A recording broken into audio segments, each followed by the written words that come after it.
Yeah, we're going on year 6 as a varsity football program.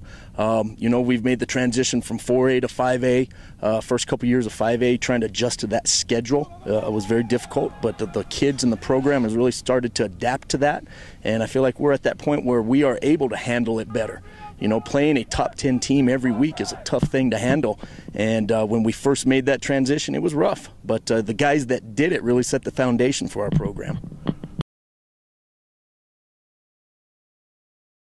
You know, we do have a quarterback battle going right now. We lost a 2-year starter at quarterback in Reed Hendricks.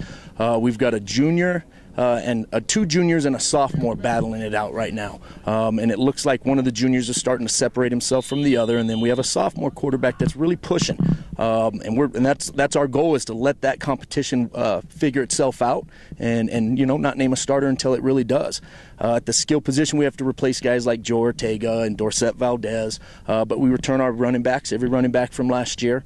You know, Domenico Chavez and Ibra Dominguez, JP plays some running back for us. We return our big 6'5" receiver in Connor Anderson, and we expect him to really be a weapon for us this year, even more so than last.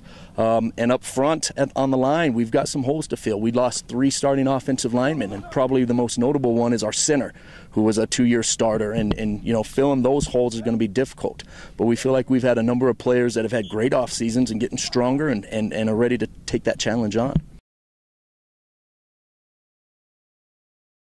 In the secondary, we returned 2, and then on the D-line, we returned 2. So we returned 4 on the defensive side of the ball.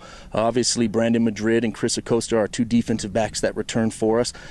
You know, Brandon's just an inspiration. He works hard. You know, our kids have a very easy time following a guy that works that hard and overcomes so many obstacles in life.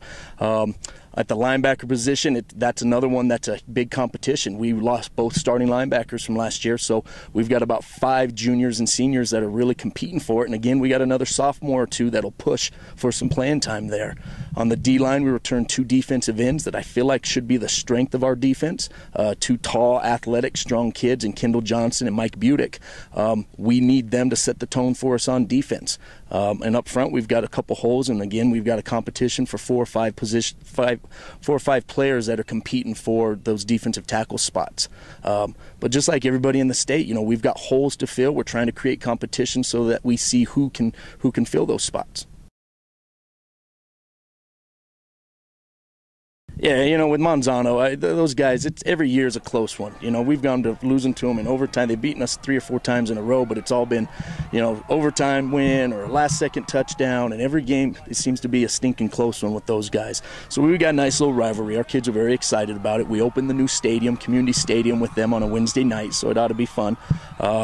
And then we get our bye week, which kind of comes at an inopportune time, but that's not something we can control. And then we've got Sandia again, and they've kind of had our number, and their program really seems to be rolling. They're big, they're athletic, they're well coached. That's the kind of program we're striving to be like. So it's a big test for us to see where we're at.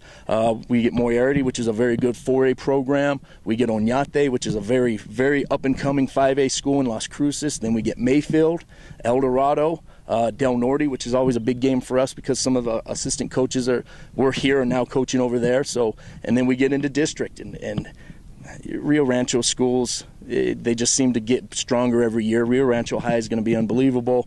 Cleveland seems like they reload every year, and then our big rival Cibola. So we've got a fun, interesting, tough schedule that's going to be a challenge for us.